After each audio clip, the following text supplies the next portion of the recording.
Hello, my name is Keegan, and I used to be really addicted to eating carbohydrates. So I'm a guy that really likes to eat food. I'm sure a lot of people could relate to that, just because you kind of have to eat food. Food tastes good, but it sucks whenever you overeat and you don't achieve the goals that you set out to achieve. So about a year ago, I set a goal to bulk up and to gain muscle. And I thought that I could enjoy food whilst doing that and eating a lot. And I did to a degree. I had some success, but I ended up gaining a lot of fat. And it was because one, my calories were just out of control. And I also believe it was partially because I was eating just honestly a ridiculous amount of carbohydrates for compared to the amount I was actually exercising. It was kind of ridiculous. So it was safe to say that I was addicted to eating carbohydrates. I found myself, even after I had either hit my calorie goal or I finished a meal, anything like that, I always had this compulsion to eat more. And I started to realize that that was not the way I wanted to feel after eating a meal. I wanted to feel satisfied. I wanted to feel good. I didn't want to feel like I was sick. I can remember a time where on many occasions actually, where I would sit down, I would eat my meal, I would have this big either bowl of rice or a bunch of potatoes or maybe even like a bowl of fruit. And I would eat a lot of it and I would just eat until I felt almost sick. Now, that was a part of that is probably because I didn't, properly control myself and I didn't, weigh out the food correctly and whatnot. But I was trying to do a little bit more intuitive eating at that point in my life. I wasn't as ultra strict on tracking every bit of food that I had because I had done that in the past and I had seen some results with it. But I don't think that's a very healthy relationship with food whenever you're, I guess, obsessed about the macros and the calories.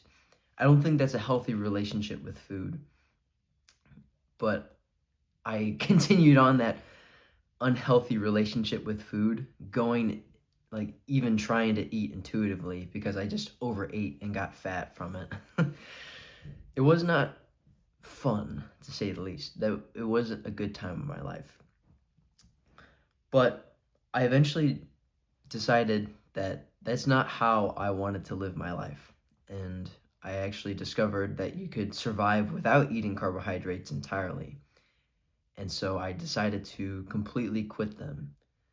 At first, and so, let me just give you some context. So I learned about a ketogenic diet, which is basically zero carbohydrates whatsoever.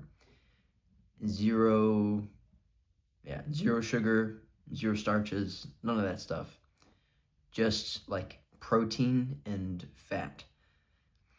I gave it a shot, and for the first 2 weeks, I did really experience what they call the keto flu. And I experienced two parts of this. So the first thing that you experience in this keto flu is your energy. In my experience, it isn't necessarily low, it's different. So it is a different feeling. I wouldn't say you have less energy, but it's a different kind of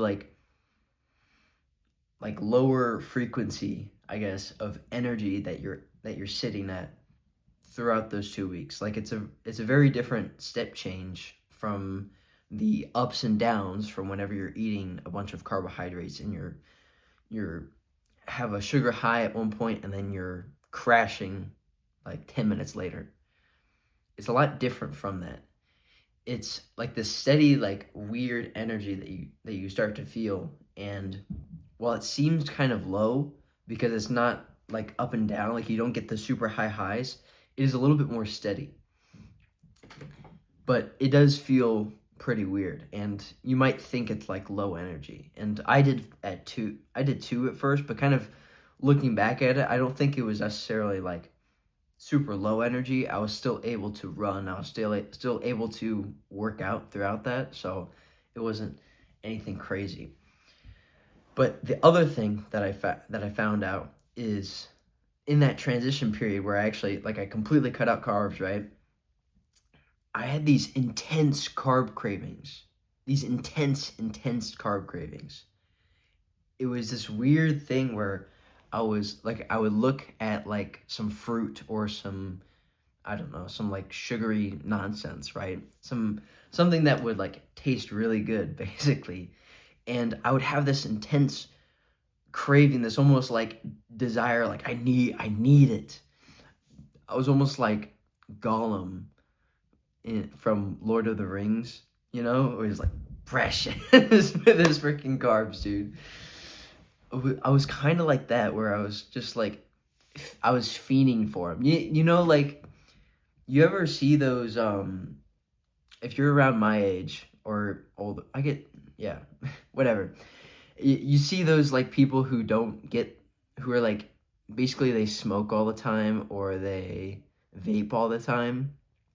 At least this is what I can kind of correlate it with, is like those people who just need to take another hit of their vape pen, or people who need to take another hit of their cigarette. It was kind of like that, and that was scary to think about. And so I actually, after those first 2 weeks, I actually stopped and I started eating like fruit and honey again in a pretty like limited fashion. But it just made me so aware of the carb addiction that I had built up over my entire life, which was just absolutely insane. And that's why I now have completely quit carbs for 8 months. I've been on this technically I'm on a ketogenic carnivore diet, and I've been on this diet for like 8 months, going on 9 now. And I feel great. Like the cravings are gone now. I don't have any sort of like carb addiction anymore. Life is good. It's very difficult to overeat. Like, I think the only way I can truly like gain weight rapidly is if I were to drink a bunch of water and salt, and if I were to work out intensely and build muscle. I think that's like that's how I gain a ton of weight, because I wouldn't say regardless of calories, but whenever I eat until I'm full now, it's very hard for me to like gain a ton of weight super fast, which I partially like, because most of the time whenever you gain weight rapidly, at least from what I understand, it's typically like water weight or fat or just food weight. And so it's nice. It's nice not to be like heavier and more waterlogged and that sort of thing now. It's very nice to be like a little bit lighter and just a little bit just better. I don't It's hard to describe it. It feels nicer to be on this diet, to say the least. And so I don't know. I'm just gonna tell you in this video. That was kind of like the story, I guess. But the whole point with this video is I just want to share with you how I overcame my carb addiction. And I already partially said that, but I'm gonna go into it a little bit more now, I suppose. Isn't really cohesive, but yeah, that was kind of my story leading up about carb addiction and whatnot. But the baseline there is just like I stopped eating them completely. I found on a personal level that eating carbohydrates isn't good at all. Like, if you can handle them and you can, make sure you don't overeat and you can manage them and you don't go ham every single time, you're not like some fiend that absolutely needs to have a hit of sugar every like 10 minutes or whatever, then you're probably good. For me personally, I found that having any carbohydrates it isn't a good feeling to have, and it's just like this consistent, like, I need more, I need more, I need more. And I don't like feeling that. I don't like having this weird innate compulsion in me to have more food. And I don't really have that whenever I'm on this ketogenic diet where I'm literally like, I'm just eating like clean food. So whenever I eat the so whenever I eat, like, I don't know, like a beef roast or whatever, at a certain point my body's telling me like, hey bro, we've had enough, like you're good. But I never had that with any sort of carbohydrate source. Like, I don't think I've had that genuinely with any carbohydrate source besides maybe like carrots. Like, and carrots, that there's not even that many carbs in them, to be honest. It's just like fiber, right? So yeah, I've found that just personally, carbohydrates, it's very hard for me personally to limit them on like a intuitive basis. I've had success. I've said this before, but I've had success in, like rigorously tracking my calories whenever I was kind of obsessed about it, right? I still sort of track my calories now, but it's more of like a just kind of logging it just to log it sort of thing, just to see what I'm eating over time. It's not really to be like, oh, I need to eat this amount of calories or else I'm going to perish. Like, I don't really care that much, dude. Like, as long as I'm not, getting ultra fat, then it's probably not a problem. And I'm not ultra fat, so I think I'm okay. But yeah, that's how I like to go about it. It's just not to have any of them right now. I think in the future I may try and reintroduce them just to see it, just to see how everything goes. Maybe be a little bit rigorous on it, because I'll be honest, like, I think everyone can agree, like, they like the taste of like sugar or whatnot. Like, I mean, it tastes pretty good, I'll be honest. But for me right now, it's just like, it's not worth it to even have any of it in my diet. 'Cause it's like, even though it tastes good, it's not cohesive to my goals. And so the next thing that I want to talk about on how I beat my carb addiction is, one thing I like to kind of run through a filter is whenever I think about having some like weird junk food or some weird sugary food, which I don't often now anymore because it's just not a thought that really crosses my head. My head, excuse me. It's not a thought that regularly comes in anymore. It used to, especially back in those first 2 weeks, whenever I was having those carb cravings, like, oh, maybe I should have this, maybe not. But what got me through those 2 weeks and through the first few months, really, of just not cheating on my diet and just staying true to no carbs and beating this addiction, really. And I think you can apply this to really any sort of addiction, but it's just really thinking about those negative side effects that you feel after eating those, either the junk food or like the carbs and whatnot. For me personally, I always thought about, okay, well, this has always made me overeat and made me feel sick. The junk food has made me feel like crap. It's made my stomach hurt. It's done a lot of things that I don't like.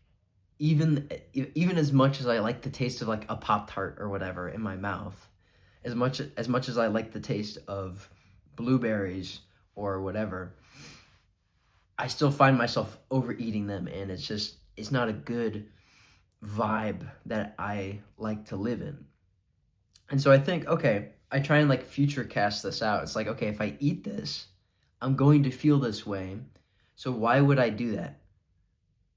Right? I question that line of events, I suppose, and I make sure, like, okay, I don't want to feel that, so I'm going to avoid it.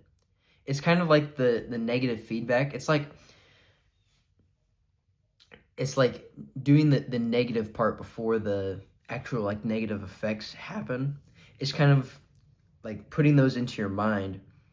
So like imagine if you were to like try to open a door and you got shocked before you were opening the door, or you got shocked after opening the door. But either way, you kind of know you were getting shocked. I think I'm explaining this right. Maybe.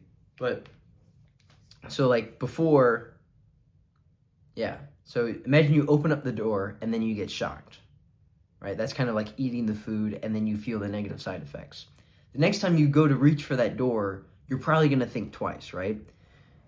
So just having that capacity and reminding yourself, oh, okay, I'm going to get shocked on the other side. I'm going to get slapped, or, something bad's going to happen on the other side. Maybe I shouldn't go through that door and I should try this other door, right? I think that's a good analogy for it. Maybe. Who knows? But I just like to remind myself of the negatives of something before I go and do it, right? And oftentimes, whenever I do end up doing something that's not good for me, and it's whenever I forget to do that, or I say, "Oh, actually, it's not that bad," when in reality, it is that bad. Anyways, the next thing that I want to talk about is just advice for sticking to a diet.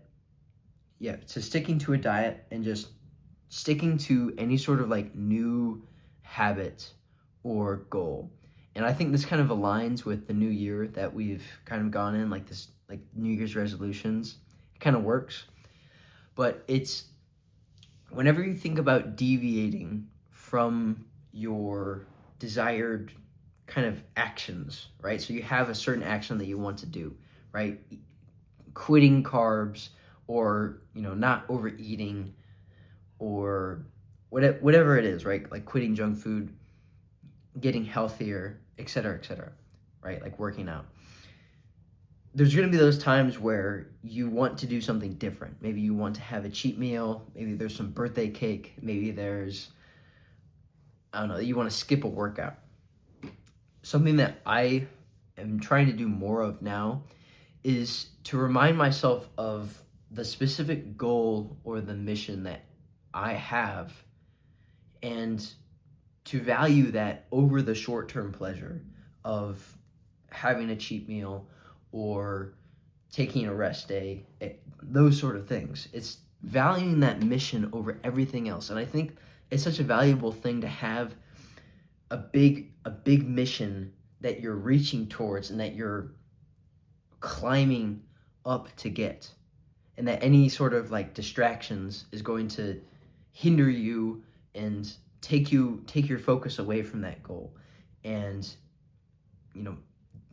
distract you and keep you not at your highest capacity, at your highest point of contribution towards that goal, right?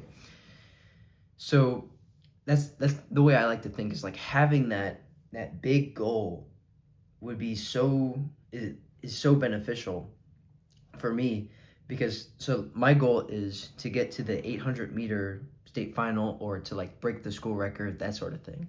And while it sounds sort of arbitrary, at least when I think about it, it is somewhat arbitrary, but it's this big like fitness goal, and it reminds me like I don't want to overeat because that's going to hinder me from this goal.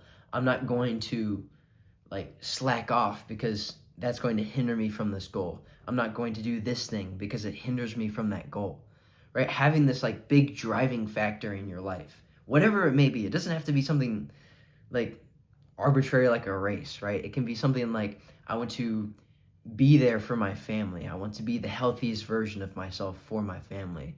I want to be healthy so I can live longer for my family, that sort of thing. Or I want to be a better partner. I want to be a better person. I want to make more money or whatever, right? And so I'm going to not do these destructive habits. I think having like a larger goal to reach for, a larger purpose to look towards, it it allows you to disregard these like short-term pleasures, because I think that's the trap that a lot of us get caught in as humans, is we take these like shortcuts and these like short-term pleasures, like we just smash the button of dopamine all of the time, whether that's eating food, whether that's like scrolling on our phones, whatever it is. We smash that dopamine button because we don't have something larger that we're like really building towards, or it's something vague. It's not something super specific, like I'm going to get to like 10% body fat, right? It's something vague, like, oh, I want to be healthier this year, right? And I think that's some of the problems with New Year's resolutions. But I think you get what I mean here, because I don't want to keep yapping on for too long about this, but I think you get the point where it's you need to have this sort of like bigger mission to reach towards, this bigger goal, so that everything else in these like shorter term pleasures, right, just kind of become pointless, and they kind of become a waste of time, and you see them for what they really are, which is one, a distraction, and two, a negative net on your life, a net negative on your life. Yeah, I've written down on my script here is, it's more important to me than any short-term pleasure from food that I may gain. But yeah, and you can broadly apply this basically everywhere, like I said. But yeah, I think for beating food addiction, beating carb addiction, for me, I think having this larger goal has really helped. I've had this goal of getting to the 800 meter state final, like getting better, getting more fit. I've had this goal for about a year now. I made my decision last year, in May, to really stick to this and to just try my hardest, even with like ups and downs. I'm gonna stick to this diet. Like I have a goal, a vision for where I want my life to be in, I guess it's 5 months now, because I'll post this in January. I have a vision, I have a goal from where I want my life to be, and nothing is really that tempting to pull me off course. Like the other day, my mom, actually, well, yesterday technically, she made cinnamon rolls again. It's kind of like this, like a winter tradition, I guess. And her cinnamon rolls taste really good. I'll be completely honest. I had some last year, not 2024, 2023 is when I had some. And they were pretty good, I'll be honest. Like, of course they're going to be good. They're sugary, they're cinnamony, they're bread. It's tasty stuff, but it's sugar. It's easy to overeat. It's not conducive to my goals right now. And so I didn't have any this year. I didn't have any sort of sweets this Christmas or these holidays. I didn't have any sort of like pie or, like cookies or any of that stuff, because I have this higher calling, even though it's something kind of arbitrary like a race. It's a goal that I genuinely want to achieve, and that I have this burning desire to get to. And I think if you can develop something like that, something along those lines of this burning desire, this drive to achieve, then everything else, it kind of becomes useless to do. Like eating those sweets, useless to do. It's not conducive to the goal, so you're not going to do it. That's the way I would advise people to go about beating their carb addiction, because that's how it worked for me. That's how I did it. And thinking back, like even whenever I was still eating carbohydrates in my diet, I still had a mission that I wanted to achieve. It wasn't as necessarily specific, but I still had a driving force in my life that allowed me to kind of control the food intake a little bit better, because everything was aligned to that. So I guess an action step for this video is, one, just think about, like, are carbs really necessary in your life? Are they? Like, if you like them, like, okay, cool. For me personally, I don't think they are necessary, and so I've just completely cut them out. So I think first action step is just to think about, are they really necessary? Maybe you can just cut them out completely. The second thing is just to remind yourself every single time that maybe you want to cheat on your diet, whatever your diet you decide is, whether that's zero carb or you decide, like, I'm going to have these specific foods. Just whenever you think about, like, cheating on that, just think about the negative side effects and, like, your goals, basically. Like, I want you to think about the negatives and then the bigger positive that you're aiming towards, like that big mission, right? Like the six pack, the jacked body, the whatever it is. Just think about that over the pleasure you may get, because the pleasure that you get in the short term isn't going to last. The pleasure that you get from reaching that goal and knowing that you achieved it is going to be way higher, especially whenever you look back at it. Because whenever you look back, are you really happy that you ate some, like, pleasurable food? Like, I don't really look back and think, like, oh yeah, those cinnamon rolls back in 2023, they were the best thing ever. Like, I think, like, oh yeah, they taste pretty good, but I don't really care much past that. What I like to look back and think is, like, okay, this past year, or these past 8 months, I haven't cheated on my diet, right? There's been some, like, ups and downs and, like, unintentional mishaps, right? Like, I remember one time in July, I still had some, like, barbecue sauce or whatever, so there was, like, a little bit of sugar in it, right? But for the most part, like, I've stuck to my diet, and there's been no slip up. Like, I haven't intentionally gone and eaten any junk food, and I'm proud of that. Like, I can look back on those instances and think, like, okay, I did what I said I was going to do.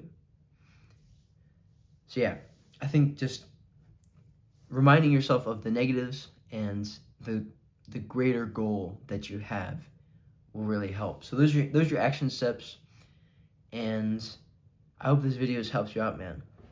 So if it has, and or you like this video, then you should go subscribe, because I would really appreciate it, and it would support me, that sort of thing. So yeah, with that being said, thank you for watching. That's how I beat my carb addiction for good. I'll see you around. Be better and have a W day.